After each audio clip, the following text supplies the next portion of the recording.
Just ahead on CTV News, state delegates inform voters about what's at stake for the Senate election. Fashion is their passion, but it's also their business. Tonight on CTV News, I will tell you how 2 local women started their own consignment store. Coming up on CTV News. Plus, we sit down with one of the special election candidates. Those stories and more. CTV News starts now.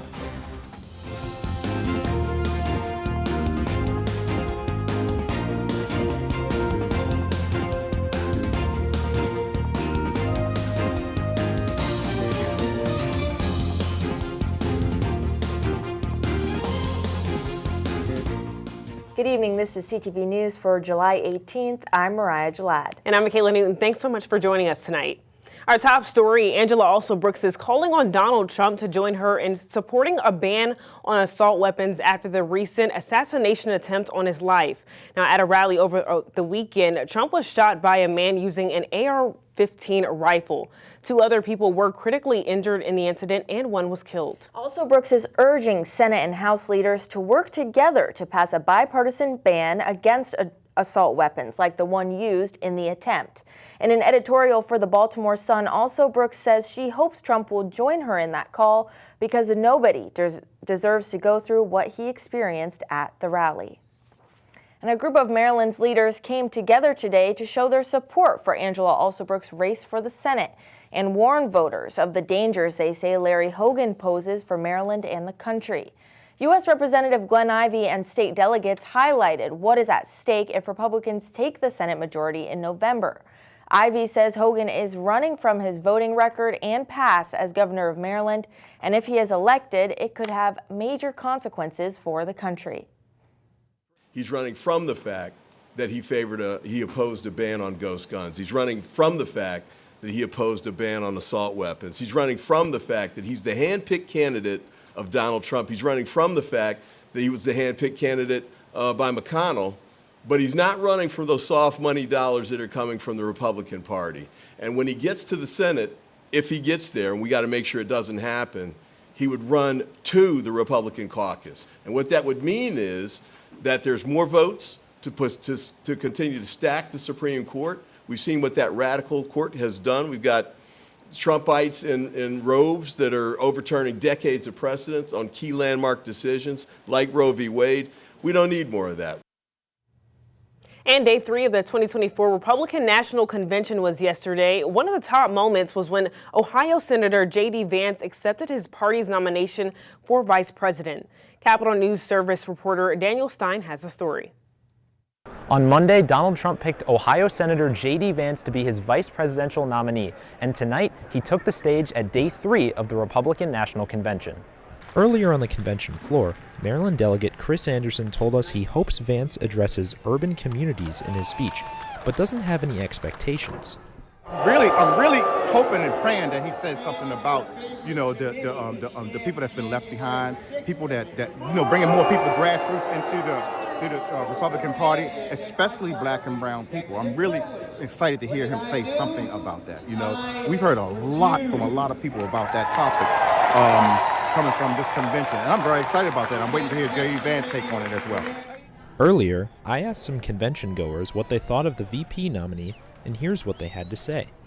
Well, I'm really looking forward. I know a bit about him and his life story, so I hope he tells more people in America his life story, because I think one of the things you find about the people who are up is they have that American dream story, coming from nothing, poverty, difficult times, and really make something of themselves. And I think that's what we want to keep alive, is the American dream can still be alive, and these are people who believe in it, and we're going to make it happen. I'm just excited to learn more about him. He's up and coming. He's got some really neat stuff on his resume, and I think I've had a lot of confidence in Donald Trump's ability to pick a good running mate. So it was exciting to finally hear. I had some little bit of insight that probably who it was going to be, but it was really neat to actually hear it officially. So in tonight's speech, Vance focused on his background with an emphasis on his working class roots, making a strong case to voters in Pennsylvania, Michigan, and Wisconsin. Vance especially empathized with young voters' concerns over economic issues such as inflation and housing prices. It remains to be seen exactly what Vance will bring to the ticket, Being from a state that's increasingly red, Republicans hope that Vance's appeal will span wider than just Ohio. Reporting from the Republican National Convention for CNS TV, I'm Daniel Stein. All right, Daniel, thanks so much. Well, former President Trump will take the stage tonight, officially accepting the Republican nomination. Now, with all these big announcements like the VP pick, one candidate has been notably missing: Maryland's former governor and Republican Senate nominee, Larry Hogan. It's no surprise Hogan hasn't made an appearance in Milwaukee. He's been outspoken about not supporting Trump for years. And Hogan has a tough race ahead of him. He needs to win over Maryland's heavily Democratic voter base, where Trump's style of politics is unpopular. That's the reason Hogan gave for his absence. His time is better spent here in Maryland. Well, Maryland's former Republican Lieutenant Governor Michael Steele, a critic of former President Donald Trump, had strong words for his party, saying, quote, "It needs the biggest political enema it has ever seen." According to a report done by the Baltimore Banner, Steele, alongside a small group of anti-Republican conservatives, criticized the party in a gathering just 2 blocks away from the Republican National Convention. Now, Steele served under Maryland Governor Bob Elrich from 2003 to 2007. He then went on to serve 1 term as RNC chairman from 2009 to 2011 and is now a political commentator on MSNBC. Governor Wes Moore appoints Kimberly Lewis to the Prince George's County District Court. Lewis previously served as special counsel to the Maryland Attorney General's office. Before that, she served Prince George's County for 21 years as a public defender. Governor Moore says, quote, "There is no doubt in my mind that Ms. Lewis will continue to honor the rule of law through her new role on the district court bench." President Joe Biden tests positive for COVID. The news was confirmed by the White House on Wednesday. Just hours after a new interview with the president revealed he said he'd consider stepping down from the race if a doctor diagnosed him with a medical condition. Concerns about Biden's health have been front and center for weeks since his last debate performance. Now the president will go into self-isolation with his campaign on the line. The latest polling by the Associated Press finds that nearly 2/3 of Democrats across the country say Biden should step aside and let the party nominate a different candidate. And you're watching CTV News. I'm Mariah Jalad. And I'm Michaela Newton. Coming up, if you live in Prince George's County, the planning department is opening a new program this fall. We'll have that story for you after the break. My husband is a wonderful man. He's a great father, funny and loving when he's not drinking. When he drinks, he becomes a complete stranger, angry and mean. Not the man I fell in love with. I've become really good at pretending everything's okay for the kids' sake, but it's taking a toll on me. I'm so angry that my husband chooses alcohol over us. If he really loved us, he'd stop drinking, right? My counselor suggested I try Al-Anon family groups. At first, I didn't understand why she wanted me to go. I'm not the one with the problem, but I'm glad I went. I heard people's stories, and they sound exactly like mine. I knew I was in the right place. Do you worry about how much someone drinks? You are not alone. Al-Anon or Alateen can help. For more information, call 1-866-200-0033 or visit alanon.org/hope. Hi, I'm Jennifer Garner, and I'm working with Save the Children to fight for kids' futures. Poverty impacts 11 million children in the U.S., forcing families to make impossible choices. Every day, parents in rural America are deciding between essentials just to survive: gas or groceries, lunch or laundry, rent or running water. 1 in 5 children are hungry right now because of impossible choices like these. They're more likely to start school significantly behind their peers, and they may never catch up. Growing up in West Virginia, I saw kids living with hunger and poverty, and I've seen the impact Save the Children has on their lives. They give children the nutritious food and learning opportunities they need to thrive, so families don't have to choose. To learn more about how we help kids in rural America, go to SaveTheChildren.org.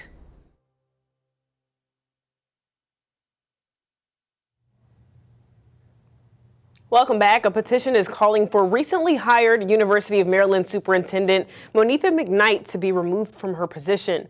The petition has gathered nearly 2,000 signatures in a week of being posted on change.org. McKnight recently resigned from her position with Montgomery County Public Schools in February following criticism of the school system's mishandling of bullying and sexual harassment allegations.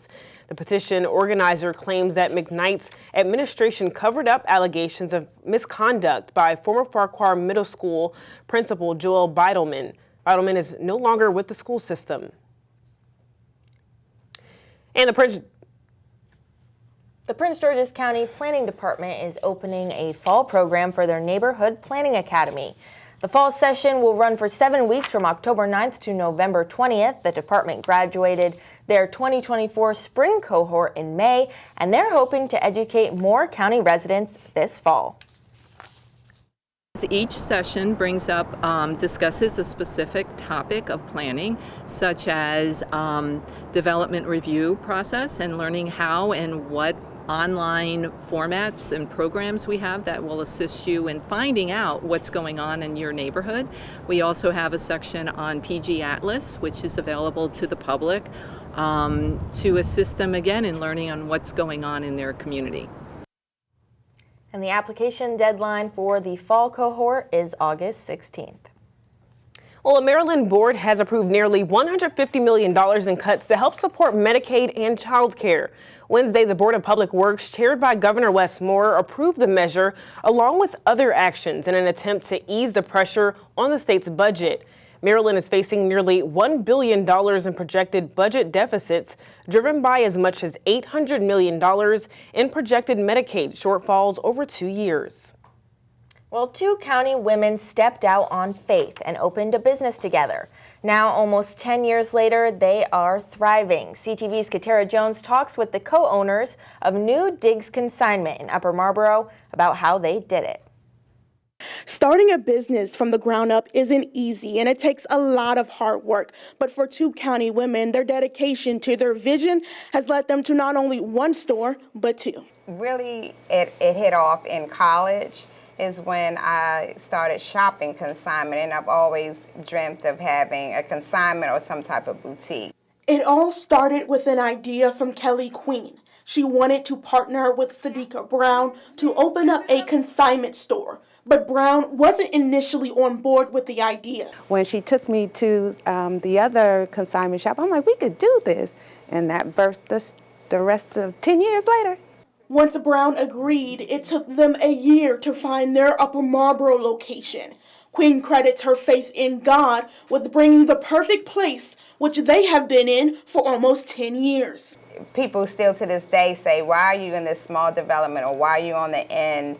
But God has sent us here. I remember finding it, and I remember sitting in a parking lot, and I called Sadiqa, like literally a year later we found it. And I said, we found this, I think this is the spot. Also, in the early stages of their business, the pair made a bold move. They completely self-funded their store. But how much does opening a retail store actually cost? Well, I would say north of $100,000. How much would you say? Yeah, all of our pennies, all of our coins. So it wasn't like we just did $100,000 down. It was over time, and the business within the first 2 or 3 months, it at least paid for itself. But that's all it paid for. And you can tune in to CTV News tomorrow to learn more about these dynamic women and how they pivoted their business during the global pandemic. Well, if you're traveling tonight on the Woodrow Wilson Bridge, be advised, starting around 11 p.m. tonight, routine maintenance will require test openings of the bridge. The closure should last no longer than 20 minutes, but workers will be out until about 5 a.m. MDOT is advising drivers to allow for extra drive time at the Maryland-Virginia line on the Capitol Beltway. And still to come on CTV News. We sit down with at-large candidate Judy Mickens-Murray to discuss her plans if elected for the highly competitive Prince George's County position. We'll be right back.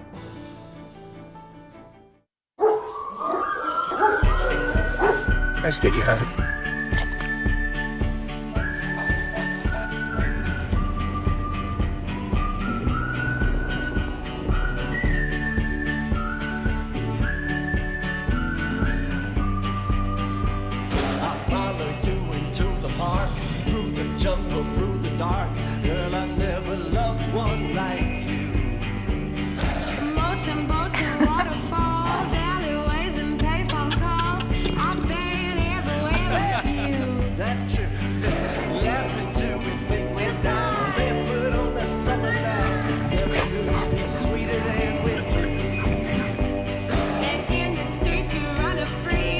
Nike.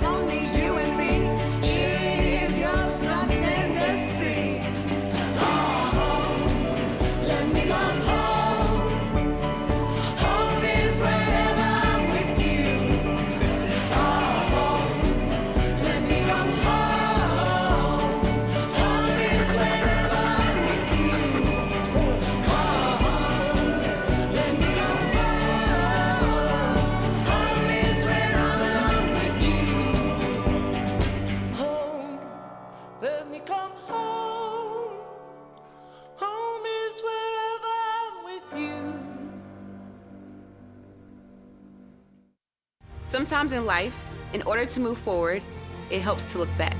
To learn from the pioneers and trailblazers. To gain inspiration from those who came before us. To show us what it means to act with empathy and to show that love has no labels. Join WWE and Love Has No Labels throughout the year in celebrating people from all communities and heritages. Because when love has no labels, that's a love we can all fight for.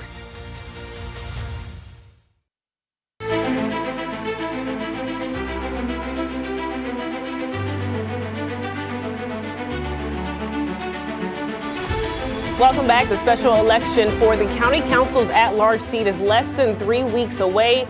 In the next coming weeks, CTV will introduce you to each of those candidates. Joining us in the studio today is candidate Judy Mickens-Murray. Thank you so much for joining us, Ms. Mickens-Murray. How are you? I am fine, and thank you so much for inviting me. Of course. So I wanted to start off with talking a little bit about your history. You know, you sat on the Board of Education and the Prince George's County School Board. So with all of that experience, what would you be bringing to the county council that isn't present currently? My mission to run for the county council at large seat is to change the way we do politics in Prince George's County. My experience on the school board helped me to learn that if we do not include citizens in the decisions we make, that is a mistake. So I am here hopefully to make a course correction and to help us do that, not only through inviting people to the table, but also creating standards through policies and then helping our citizens understand how to meet us at the table, what that process is.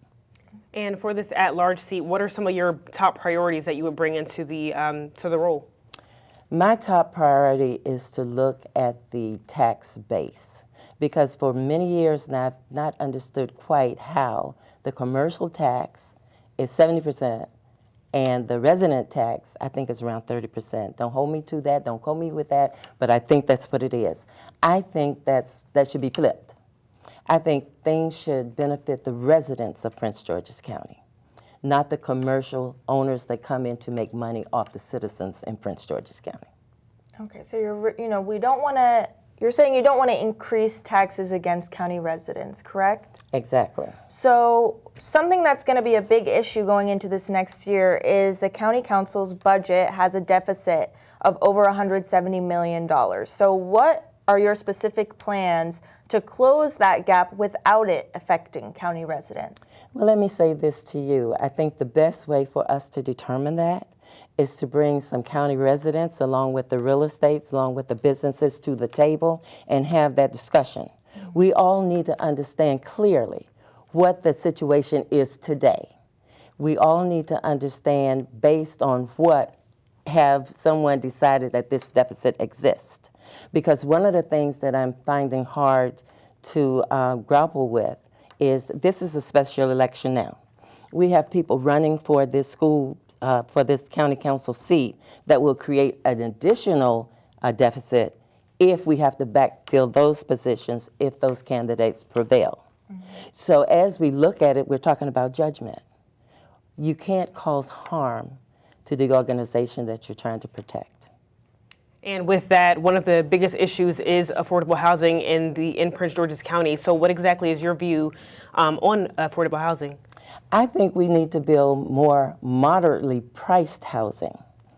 When I lived in Las Vegas many years ago, there were always a certain percentage of new buildings that lend itself to citizens being able to purchase them at a lesser rate and at a lesser cost.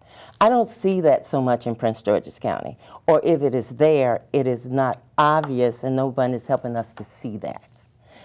I think citizens need to see what is available to them and what the options are that they have.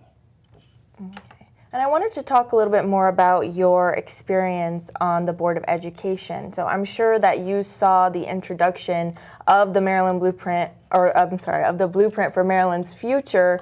How do you think that the county council can better support that implementation going forward? Well, let me say I think the county council has done a good job so far because they have supported full funding of the Blueprint for Maryland schools.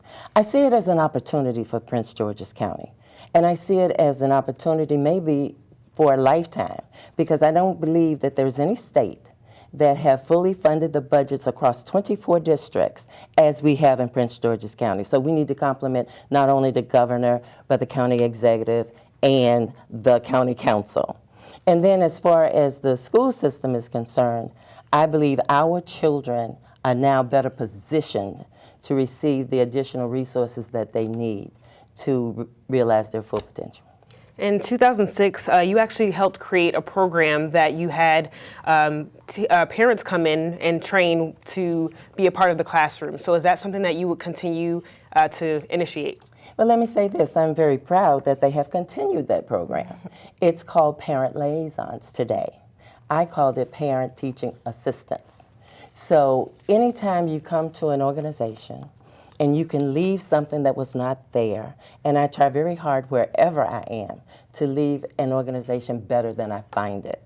So any contribution that I can make, I'm willing to do that. But I believe with the county council at large, we need to invite the not only parents, but businesses to the table as we're making the decisions and not after the fact. So I am open for inclusion. I am looking for creating these policies. I am looking for having at least 30, 40 people in a room so that we can start to have those discussions across this county. Well, thank you so much for being here with us today, Ms. Miggins-Murray. We really appreciate it. Thank you. Thank you. I appreciate this opportunity, and I look forward to being your next county council at large elect. Thanks so much. Thank you. And make sure to tune in tomorrow. We'll be introducing you to another candidate, Prince George's County Chair Jolene Ivey. And still to come on CTV News tonight, Simon Buggs has our Thursday sports page, and he's catching up with some local volleyball players. We'll be right back. Hey, sports fans, and coming right up, I got the chance to speak to some volleyball players about what it takes to be successful at the game. I'll have more on what they had to say in a bit. Stay tuned. Everyone has a ritual. That small thing to keep us focused. A habit we never skip. To clear our minds and elevate our performance. But what do you do to keep your head in the game? To drown out the self-doubt and support your mental health. Maybe you surround yourself with positivity. Or you need to center yourself. Because being your best isn't just about taking care of your body. It's about taking care of your mind and mental health. Discover the resources you need to keep your mind focused and your mental health a priority.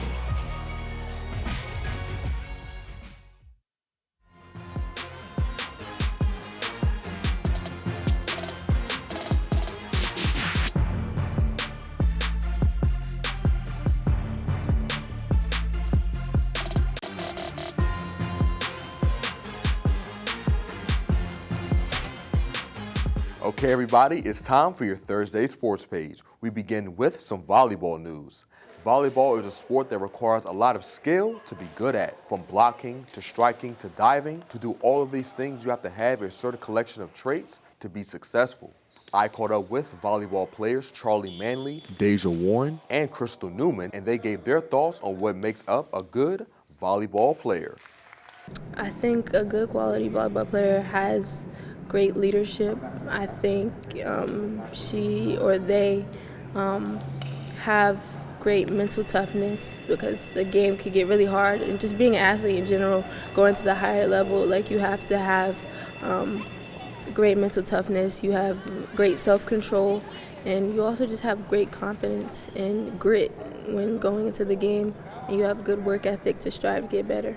Just always being coachable, and always willing to be a student, and not thinking that you know everything, and just always be open to learn more and grow with the game. I think determination and just ready to learn gets you to that place for coaches to want you to be on their team, like always hungry to get better, asking questions. Now to the world of swimming. Baltimore product and former Olympic swimmer Michael Phelps is the definition of hard work. And his storied career was acknowledged as he was named the best athlete of the 21st century by ESPN. During Phelps' career, he earned 28 Olympic medals, 23 of which were gold. He also holds the record for the most gold medals at a single Olympics, as he won 8 at the 2008 Games in Beijing. Meanwhile, Bowie Bay Sox pitcher Alex Pham got recognized for his great play this past week, as he was named the Eastern League Pitcher of the Week. In last Thursday's game against the Altoona Curve, Pham pitched 6 scoreless innings to go along with 1 hit, a walk, and 6 strikeouts. With this accolade, Pham is the first pitcher from the Bay Sox to be named Pitcher of the Week since last June. He and the rest of the Bay Sox will take the diamond next against the Hartford Yard Goats tomorrow at 7:05. And wrapping up sports, the Washington Wizards Summer League team will be in action tonight. Washington will match up against the Sacramento Kings at 7 o'clock. And that wraps up your Thursday sports page. Simon Buggs, CTV Sports. Thanks, Simon. Now let's get a look at our 3-day weather forecast. Tonight will be mostly cloudy and we'll be getting a break from the heat. Friday, mostly sunny with a high of 88. Saturday, we'll have a high of 84 and a low of 70. And there's a 40% chance of rain. Sunday, we'll have a high of 89 and a chance of showers and thunderstorms after 2 p.m. And before we go, let's take a final look at our community calendar. This Friday, Movies in the Park is playing Kung Fu Panda 4. So bring your kids down to Watkins Regional Park to enjoy the 4th installment of the Panda Fighting movie. The film actually starts at 7:30, but for more information, make sure you contact that number right there on your screen. All right, and that wraps up CTV News for now. Thanks for joining us. We'll see you again tomorrow. Have a good night.